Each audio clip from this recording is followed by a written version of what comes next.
Hey, what's up guys, and welcome back to another Genshin Impact video. And let me tell you guys, Anemo characters are overpowered. What do I mean by that? Well, here's the thing. Not a single one of the Anemo characters in the game is unusable. Every single one of them has an extremely strong use and can be used in high-end content, and I personally wouldn't rate a single one of the Anemo characters below A tier to high B tier. And let me go into now why that is. Okay, so jumping into the Anemo characters, which I have all of them here on my team, the ones that I do have. I don't have Xiao on this account, and I don't have Jean in general, so I can't say about them, but a few of these rules apply to them nonetheless, and I can pull from experience and stories I have heard. Now, why are Anemo characters overpowered? Well, there's a few reasons. Just Anemo itself is a very good element in terms of support. Out of the 2 to 3 supporting elements, be it Geo, Electro, and Anemo, I'd say Anemo is the strongest.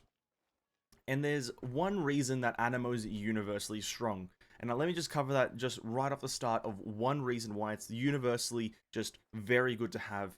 And I don't have a single character with it, but it's the Viridescent Venera artifact set.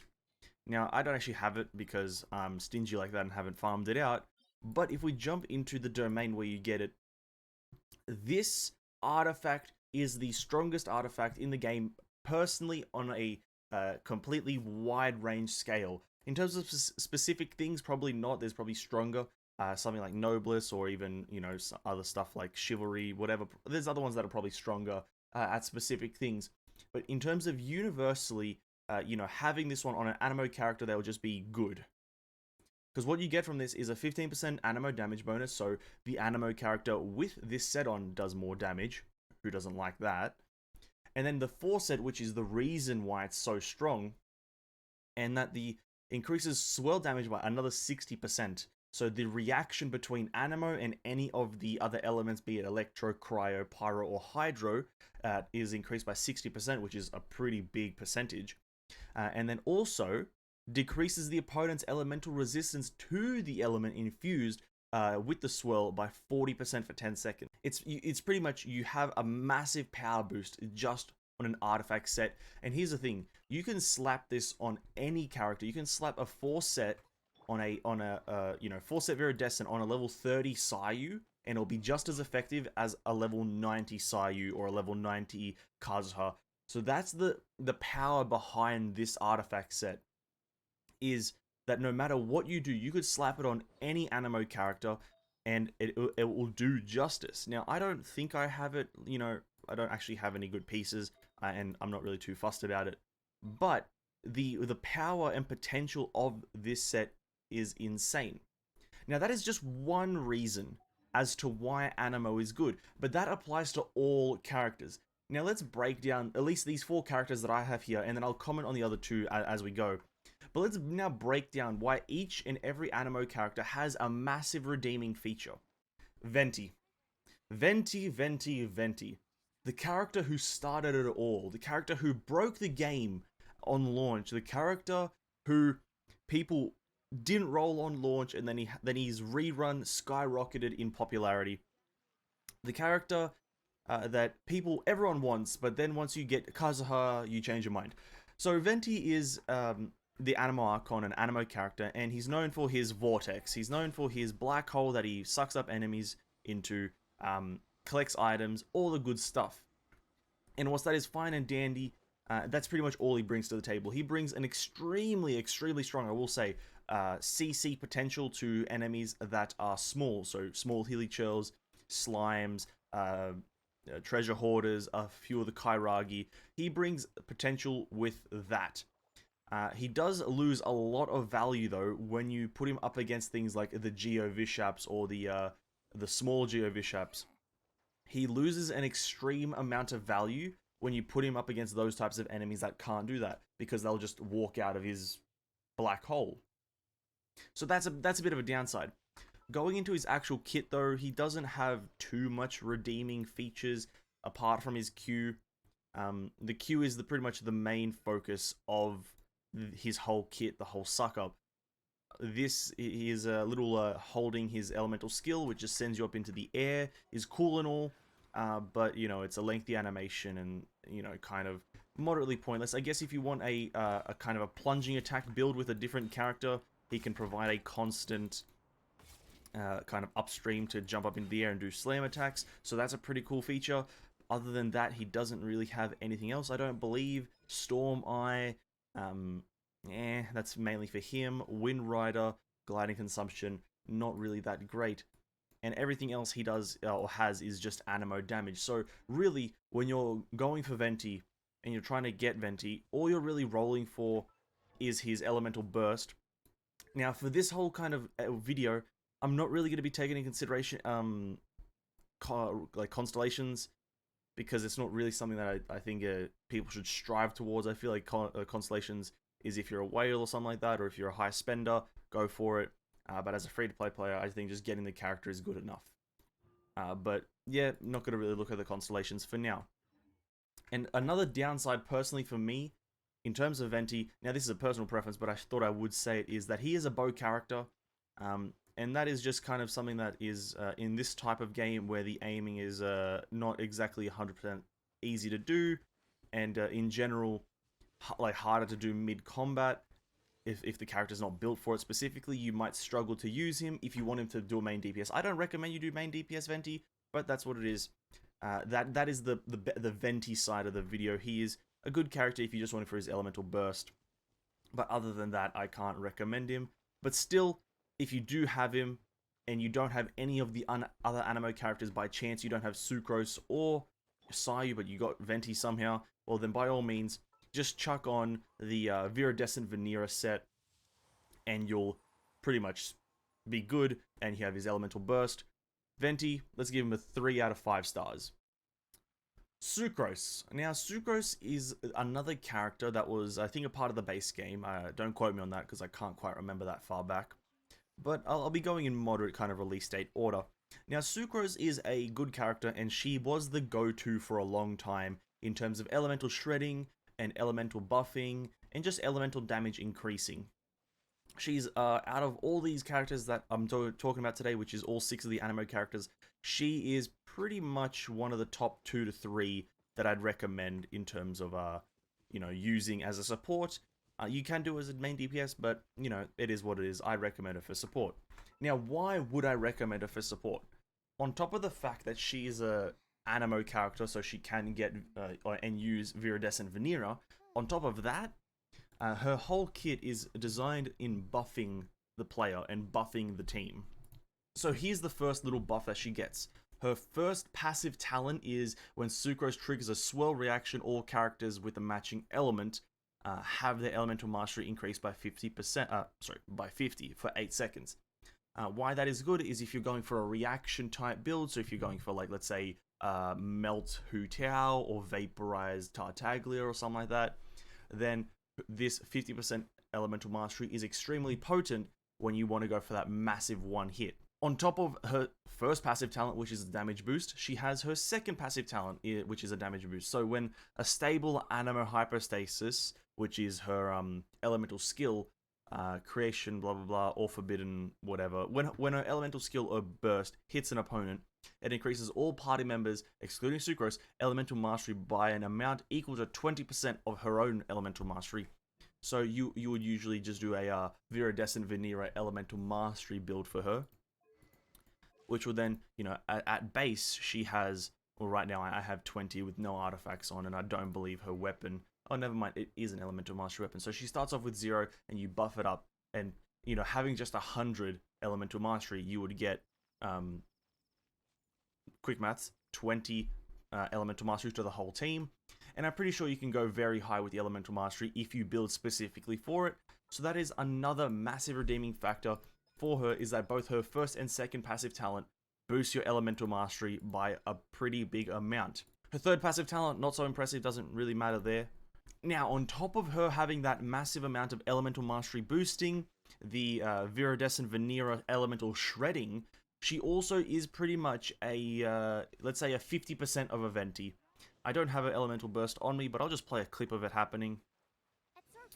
But her elemental burst is pretty much just a mini Venti, a smaller Venti elemental burst. She chucks the crystal thingy, or she chucks something on the ground, and it just starts sucking enemies up into a little kind of area. Not as well as Venti's, but still good enough for a 4-star. That's a pretty big redeeming factor on top of all the elemental mastery boosting and elemental shredding that you can achieve with her. And that is why for a very long time, she was the go-to character for elemental shredding and elemental damage boosting. In total, I'd probably give Sucrose about a 4.5 or 4.5 out of 5 stars. You know, that 0.5 right there being that her elemental burst isn't massive range and doesn't suck them up completely to the middle. But that's just a personal thing, I guess, maybe. But yeah, Sucrose, 4.5 out of 5. Now, Kazuha is the GOAT. He is the GOAT of the game.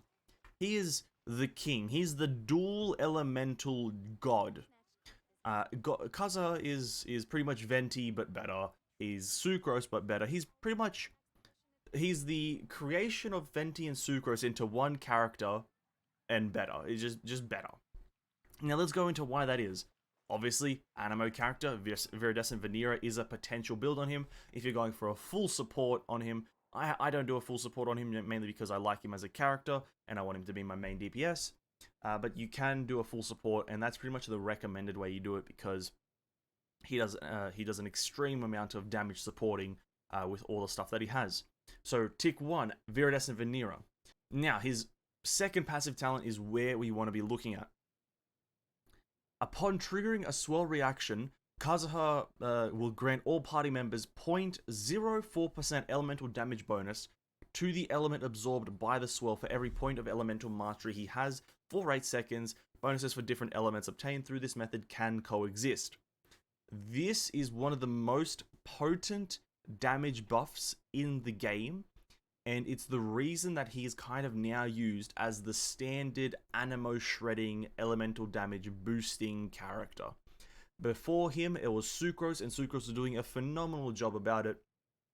But in the end, this is just too potent. 0.04 elemental damage bonus per elemental mastery point is quite a lot. I don't know what actual percentage you can get up to, but that is better than getting given a certain amount of elemental mastery. But that is just Kazuha by himself. This is all he provides, and that by itself is phenomenal. I don't know the actual maths behind it. I'm not exactly sure how much actual buff you'll get from an average amount of elemental mastery. If we take a look at my elemental mastery right now, which is 225. What's the maths behind that? Let's figure out the maths really quickly. Well, I just realized that I am not good at maths, so I don't even know how to do a mathematical equation. But that's not going to stop me from highly recommending Kazuha as a character to get when he next appears as a banner character, which is not going to be for a while. Let's be honest, it may be pretty much sometime into the next year, but I digress. He's an amazing character. And as a little side note, I did say I wasn't going to be talking about constellations. He does get exponentially stronger with them, but that is not the topic of this video. For Kazuha, also, you've got his elemental burst, which is a massive ring of damage when you press it like this, and it pulses Anemo damage by base, and if you mix it with another element, it does that element in damage, so that's a really good, and it's pretty decent range. And on top of that, his elemental skill is a Venti and Sucrose elemental burst. Now, why is that? How can you have that in the game? It's so strong. On top of that, it does a ridiculous amount of damage.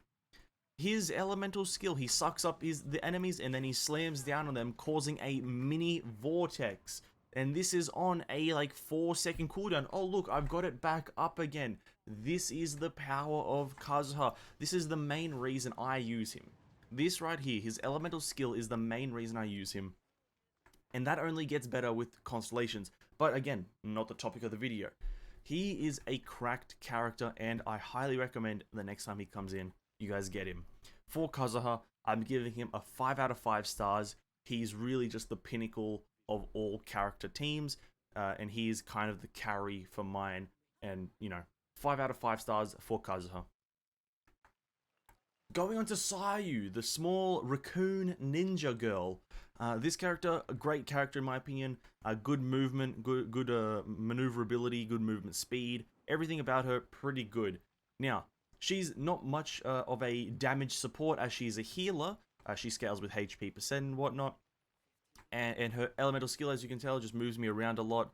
And you can do a lot of damage with this if you're running something like a Kaya or a Zhangling build, where you just set those things to spin around you and you kind of like Beyblade your way through the game. But that's not what we're talking about. So in terms of her DPS support capabilities or in general support capabilities, she's not really there. She doesn't boost your damage in any way apart from the fact that she has Viridescent Veneer. That is pretty much the only redeeming factor to her.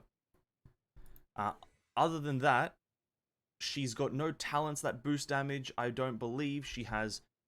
She can heal more with Elemental Mastery there, and you know, when healing a character, it will also heal characters that are healed for like 20%. So AoE healing, which is more of a group thing from what I can tell. Her third passive talent is pretty much the best thing I'd say that she has, which is she doesn't scare away a certain amount of animals, but that's cool. Now, I will say this, because this character is the only one on the list that I believe needs her constellations to kind of be used consistently in DPS teams, and if you don't have any of the other Anemo characters, her first constellation will ignore HP limits and can simultaneously attack nearby opponents and heals. That's in regards to her Elemental Burst, which is when she chucks down her little raccoon kind of doll, and it attacks and heals different things.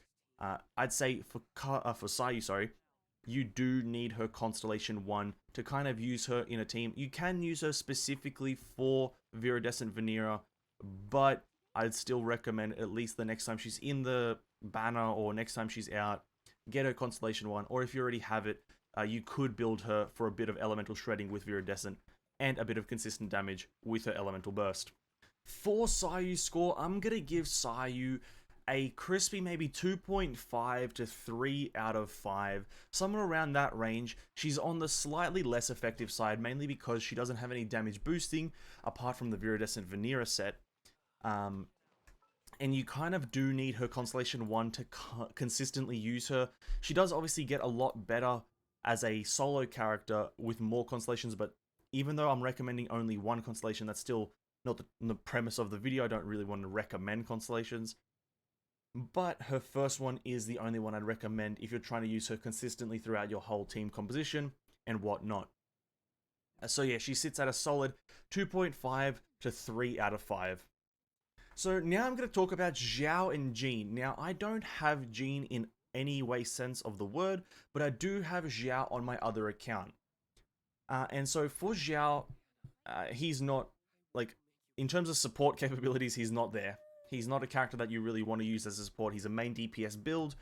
He has no supporting capabilities apart from the fact that you can equip Viridescent Veneer on the actual piece of like artifacts that he has. But why would you? Why would you equip Viridescent Veneer on him when you can put on other things that boost his damage and make him a crazy main DPS? That's not something that I'd recommend you do. And if you do have Xiao, whilst you can do it, you can do 4-set Viridescent. I do not recommend it. I recommend maybe 2-set Viridescent, 2-set Gladiator, 2-set Viridescent, 2-set Noblesse, something like that to boost his Elemental Burst damage. Now, for Xiao, seeing as he doesn't boost damage anyway, I don't really feel comfortable giving him a score because these other characters have been scored depending on their supportive capabilities. And Xiao just isn't that kind of character, so I'm kind of just going to put him off as, like, he's a different category. I don't really feel comfortable giving him a rating, so we're just going to leave him there. For Jean, though, Jean is an extremely good character, an extremely strong character in my honest opinion. Now, she's obviously no Sucrose or Kazuha. She doesn't boost your damage in any way, but obviously you can equip that Viridescent Veneer set on her, get that Elemental Shred, but on top of that, because of the way and the stat that you build for Jean to make her work as a healer, which is attack percent and attack, she by herself will be doing an extremely large amount of damage per hit or per ability use. And how you play Jean is you get her onto the field, you press her elemental skill, if you're for low on HP, you press her elemental burst, and you get her off. Now, if you've got a pretty decently built Gene, you've got very good artifacts, or even just, let's say, good artifacts, not even very good, and they're all Viridescent Vanera, you can very, very much pop off with the character, deal massive elemental skill damage, support with Viridescent Vanera, and keep the team alive very consistently throughout the whole run of Spiral Abyss or whatever you're doing with her. I can't really comment too heavily on Jean. I don't have her, so we're going to leave it there. Personally, what I'd give Jean as a character is a solid 4 to maybe 3.5 out of 5, in that she's strictly lacking those extra points because she doesn't boost damage in any way. But I do understand that that is not the premise of her character. She is a healer, and a very good one at that. But still, seeing as this whole video has been basing the Anemo characters off of support and supporting capabilities for damage dealers, we're going to give her a solid, let's round it up to 4. Let's give her a 4 out of 5. That one point being specifically because she doesn't boost damage in any way, other than Viridescent Vanera. Now, what does this all boil down to, guys? What does this all boil down to? This whole video that I've explained every Anemo character to the best of my abilities, what does this all come down to? What am I trying to get across? The message I'm trying to get across with this one is that the Anemo characters, every single one of them, has been good to exceptional. I don't think a single one of the Anemo characters is below A tier, in my honest, unbiased opinion. I believe Sayu is an A tier character minimum. If anything, the lowest I'd even ever consider putting her is high B tier, right? Not a single one of the Anemo characters is bad. Sucrose, phenomenal. Kazuha, phenomenal. Venti, amazing. Xiao, crazy. All of them, ludicrous. They are all amazing characters. And what this is leading to is that their concepts and character design and character creation when it comes to Anemo characters seems to be spot on. Now, we don't have any leaks from any future Anemo characters, or at least I can't see any or haven't found any. But the collection and assortment of Anemo characters that we have right now are extremely strong, and this is just painting a picture that the future Anemo characters are going to have high potential. In terms of creative design and in terms of unique builds, maybe they're quite lacking right now, seeing as Venti and Kazuha overlap heavily, as well as Sucrose and Kazuha. They overlap quite heavily in terms of how they work with their skills and whatnot. But the general idea of an Anemo character, they will always be strong thanks to Viridescent and just the general Anemo kind of concept of sucking enemies together or disrupting the enemy team. And this is why I think you should be rolling on every single Anemo character that comes out from now on. Thanks for watching, guys. If you enjoyed the video, hit that like button. Also consider subscribing down below. Also, ring that notification bells to stay notified when I upload next. Have an amazing day, and I'll see you in the next one. Peace out.